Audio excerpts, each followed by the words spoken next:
Approximately 4 weeks from today आपका UGC NET का exam होने वाला है, राइट? आई नो इस टाइम पे बहुत सारे एप्रीहेंशंस चलते हैं, एंग्जाइटी होती है, ये लगता है क्या पढ़ें क्या नहीं पढ़ें, हमारा एक बार में निकल जाए या इस अटेम्प्ट में हमारा निकल जाए, राइट? तो उसी एंग्जाइटी को टैकल करने के लिए डिस्कस करने वाले हैं कि इस लास्ट 1 मंथ में आपको अपनी प्रेपरेशन में किन चीज़ों पर फोकस करना चाहिए, किस तरीके से अपनी प्रेपरेशन को गाइड करना चाहिए जिससे कि इसी अटेम्प्ट में इसी बार आपका पेपर निकल जाए, right? So welcome back to the YouTube channel of Legal Edge after college. मैं हूँ मानसी और जल्दी से जाके इस वीडियो को शेयर करो उन सबके साथ जो अभी दिसंबर साइकिल वाला यूजीसी नेट का एग्ज़ाम देने वाले हैं। Almost last week of December या फर्स्ट वीक ऑफ जनवरी में, mostly first week of January में आपका एग्ज़ाम होगा और इस एग्ज़ाम को कैसे टैकल करना है, that is what we are going to discuss right now. Presuming that अब आपका एक रिविजन फेज़ स्टार्ट हो चुका होगा, तो अब ये जो आपका रिविजन फेज़ है, इस रिविजन फेज़ में किस तरीके से रिविजन करना है, कितना टाइम देना है हमको रिविजन के लिए, इन सभी चीज़ों के ऊपर हम डिस्कशन करेंगे। कौन से सब्जेक्ट को कितना टाइम देना है, कितने दिनों में किस सब्जेक्ट को कंप्लीट करना है, किस तरीके से फ़ेज़ 1 फ़ेज़ 2 को दोनों के साथ में करना है, कितने मॉक सॉल्व करने हैं, कितने एमसीक्यूज सॉल्व करने हैं, what should be our strategy, how we should proceed with this last 1 month, right? चलिए, सबसे पहले तो अब हम रिवीजन कैसे शुरू करेंगे। तो वीक 1 में आप अपना constitution and administrative law, constitution law को अब ये जो आपको रिवीजन करना है, this revision must be based out of your notes. जो भी आपके हैंड रिटन नोट्स हैं, जो भी नोट्स हैं जिनसे भी आपने अभी तक पढ़ाई करी है, उन नोट्स के थ्रू ही अब आपका रिवीजन होना चाहिए। तो सबसे पहले कॉन्स्टिट्यूशन ऑफ इंडिया का रिवीजन करेंगे, 2 दिन के अंदर अंदर इसको आप ख़त्म करेंगे, ठीक है? एडमिनिस्ट्रेटिव लॉ और जूरिस्प्रूडेंस अपने आप में बहुत बड़े सब्जेक्ट्स नहीं हैं, ऑल्दो जूरिस्प्रूडेंस थोड़ा ऐसा सब्जेक्ट है जिसमें चीज़ें आपको ज़्यादा याद करनी पड़ती हैं, पर एडमिनिस्ट्रेटिव लॉ काफ़ी कुछ कॉन्स्टिट्यूशन से ओवरलैपिंग ही होता है। तो एडमिन और जूरिस्प्रूडेंस दोनों को मिला के आप एक दिन में कंप्लीट कर सकते हैं, ठीक है?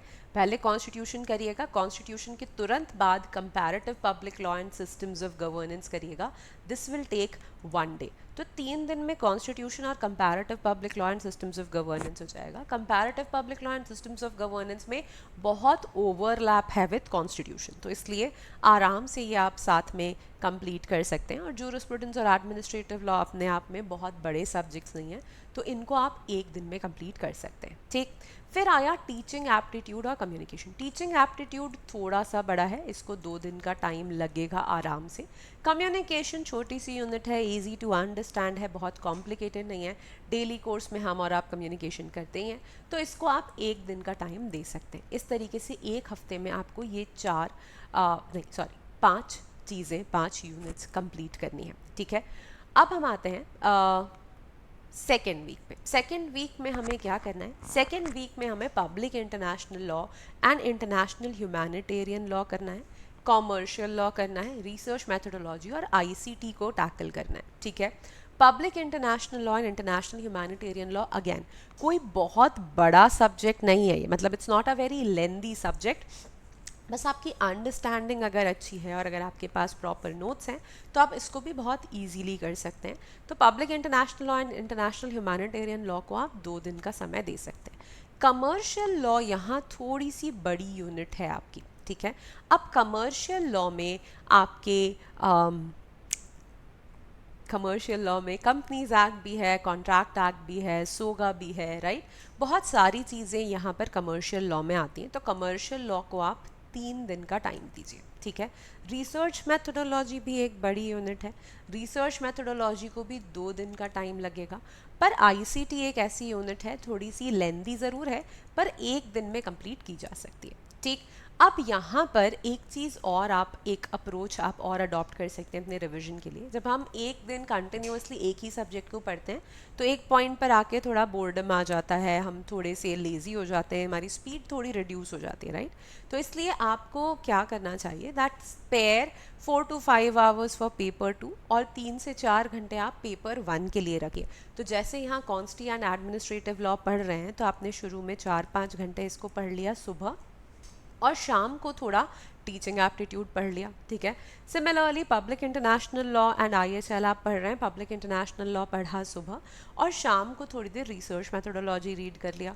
सेम करना है आपको कमर्शियल लॉ के साथ। इस तरीके से जब आप पढ़ेंगे तो ये काफ़ी ईजी हो जाएगा। इंफॉर्मेशन कम्युनिकेशन टेक्नोलॉजी की यूनिट में काफ़ी कुछ चीज़ें थोड़ा बहुत ओवरलैप आपको देखने के लिए मिलेगा from your teaching aptitude unit also, communication unit also. तो हर यूनिट में थोड़ा बहुत ओवरलैप देखने के लिए मिलता है। हायर एजुकेशन सिस्टम से भी थोड़ा सा ओवरलैप आपको इंफॉर्मेशन कम्युनिकेशन टेक्नोलॉजी में देखने के लिए मिलेगा। तो इस तरीके से आपकी यूनिट साइमल्टेनियसली भी रिवाइज होती जाएंगी और यहाँ पे आपका रिविजन भी सिस्टमैटिक कंप्लीट यूनिट्स का भी होता जाएगा। वीक 3 पे जब हम आएंगे तब यहाँ लॉ ऑफ क्राइम्स रिवाइज करना है। लॉ ऑफ क्राइम्स बहुत बड़ा नहीं है, छोटा ही है, ईजीली आप 2 दिन में कंप्लीट कर सकते हैं। IPR and IT laws 1 day में डुएबल है। Family law and human rights, यहाँ पर जो आपका फैमिली लॉ वाला पार्ट है ये थोड़ा सा लंबा हमें लगता है, बट ह्यूमन राइट्स अगैन बहुत बड़ा नहीं है। ये भी आपका पार्ट जो है 1.5 डे, 1 डे, 2 डे में आप बहुत ईजीली कर सकते हैं। अब पीपल डेवलपमेंट एंड एनवायरनमेंट ये थोड़ी सी बड़ी यूनिट है और इसको 2 दिन का समय लग सकता है। तो टोटल यहाँ भी देखेंगे तो 1 हफ्ते में ये यूनिट बहुत ईजीली डुएबल है। और लास्ट वीक में हम torts in consumer protection, environment law, higher education system और इंडियन लॉजिक करेंगे। टॉर्ट्स इन कंज्यूमर प्रोटेक्शन बहुत छोटा है, 1 दिन में हो सकता है। एनवायरनमेंट लॉ भी बहुत छोटा है, 1 दिन में हो सकता है। हायर एजुकेशन सिस्टम थोड़ी बड़ी यूनिट है, इसको 2 दिन का समय लग सकता है। इंडियन लॉजिक बहुत कॉम्प्लिकेटेड नहीं है, अगर आपने समझ लिया है इंडियन लॉजिक एक बार तो आपको ज़्यादा समय नहीं लगेगा इंडियन लॉजिक को कंप्लीट करने के लिए, पर फिर भी इसके लिए भी 1 दिन का समय मान के चलते हैं। अब ये जो हमारा वीक 4 का एक शेड्यूल है, सिलेबस कवरेज का शेड्यूल है, इसके अलावा भी हमें बहुत चीज़ें यहाँ पर करनी है। तो आपने देखा होगा कि पेपर 1 की 4 यूनिट्स तो मैंने यहाँ स्पेसिफाई ही नहीं करी है, जो कि है reading comprehension, data interpretation, maths and logical reasoning, ठीक है। इन 4 यूनिट्स को कैसे कवर करना है, तो आपको रोज़ आधा आधा घंटे का टाइम देना है, या आप ऑल्टरनेट डेज 1 आवर का टाइम दे सकते हैं। तो DI, मैथ्स और LR इन तीनों को आप ऑल्टरनेट डेज 1 आवर का टाइम दीजिए। तो अगर मंडे को आप LR कर रहे हैं, मंडे, वेंसडे, फ्राइडे को आप LR को 1 आवर का टाइम दीजिए। ट्यूसडे, थर्सडे, सैटरडे को आप मैथ्स और DI को 1 घंटे का टाइम दीजिए। तो एक दिन मैथ्स करिए, या जब आप मैथ्स कर रहे हैं उसी के साथ साइमल्टेनियसली DI का भी एक क्वेश्चन कर लीजिए। और रीडिंग कॉम्प्रिहेंशन को अगर आप सिर्फ संडे को भी 1 घंटे का टाइम देंगे तो इसकी प्रैक्टिस सफिशिएंट है। अगर आपने 4 वीक भी हर संडे को 1-1 घंटे आपने रीडिंग कॉम्प्रिहेंशन कर लिया, 1 घंटे में मान लीजिए कि अगर आपने 5 पैसेज भी कर लिए, तो अगर हर संडे आपने 5 पैसेज भी प्रैक्टिस कर लिए, this is sufficient. Plus you need to give mocks and you need to solve a lot of MCQs, क्योंकि इस पॉइंट पर MCQ solving, previous year papers और मॉक्स आपकी जितनी हेल्प करेंगे उतना और कुछ भी हेल्प नहीं करेगा, ठीक है। तो MCQ सॉल्विंग के लिए आप रोज़ कम से कम 1 घंटे का टाइम रखिए, ठीक है। प्रिज्यूमिंग कि आप मिनिमम 9 to 10 आवर्स पढ़ेंगे इन दिस लास्ट मंथ, ठीक है। 8 घंटे आपको अपने सिलेबस रिवीजन के लिए रखने हैं और 2 घंटे यहाँ पर आपको अपने प्रैक्टिस के लिए रखने हैं, ठीक है। तो जो आपके ये 9 to 10 आवर्स हैं, इसमें जो 2 घंटे बच रहे हैं, इसमें आपको रोज़ कम से कम 1 घंटे जो भी सब्जेक्ट आप पढ़ रहे हैं उसके MCQ सॉल्व करने, या atleast half a mock test देना है।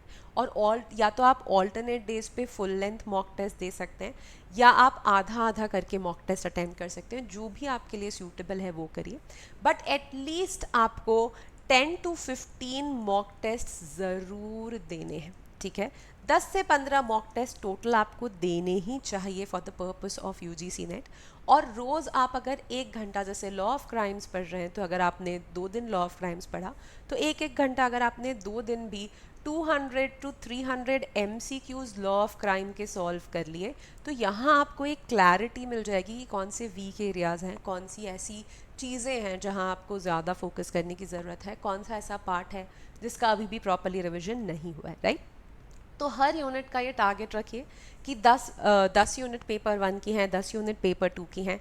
अगर इन 10-10 यूनिट्स के आपने 300 MCQs भी सॉल्व कर लिए तो that will help you a lot, plus previous year papers. तो इस लास्ट टाइम पे अपने रिविजन के साथ आपके लिए जो बहुत ज़्यादा इंपॉर्टेंट है इज़ प्रीवियस ईयर पेपर्स, क्योंकि प्रीवियस ईयर पेपर्स से काफ़ी क्वेश्चंस रिपीट होते हैं। ऑल्दो अब ये टेंडेंसी थोड़ी सी कम हुई है जून साइकिल ऑनवर्ड्स, बट फिर भी प्रीवियस ईयर पेपर्स की वैल्यू को हम डिमिनिश नहीं कर सकते when we talk about UGC NET, right.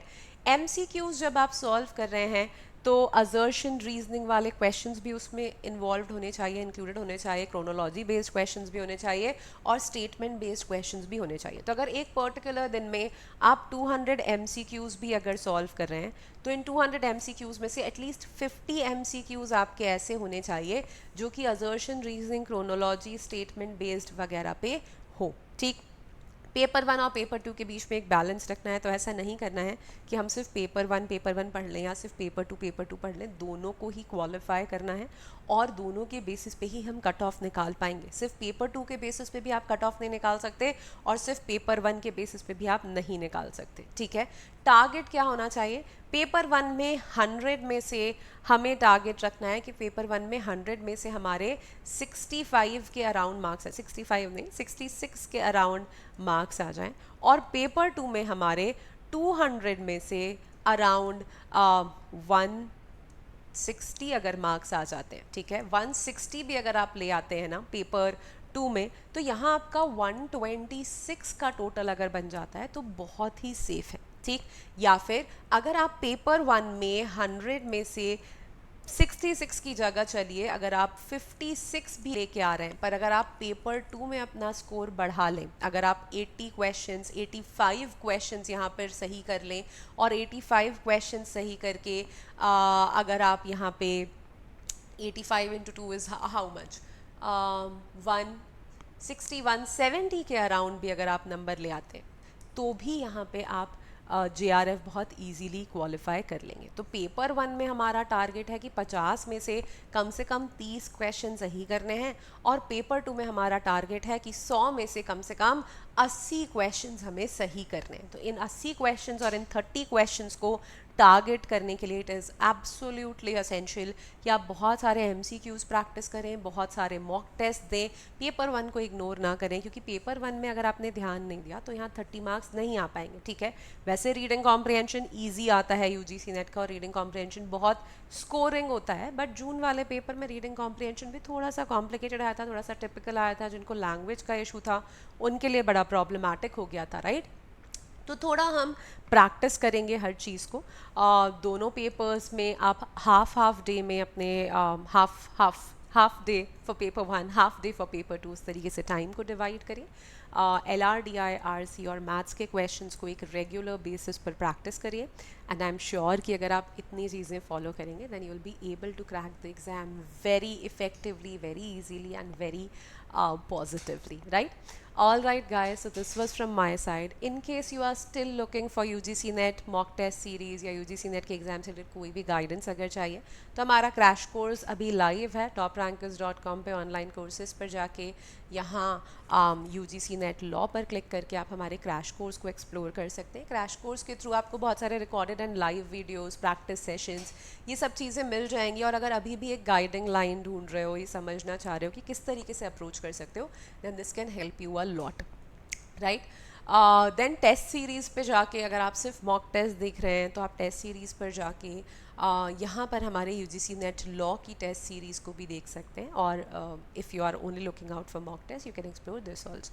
In case you are interested in any of this, feel free to give us a call at 6363286363. This was it from my side. If you thought that the video was helpful for you, then please like, share and subscribe.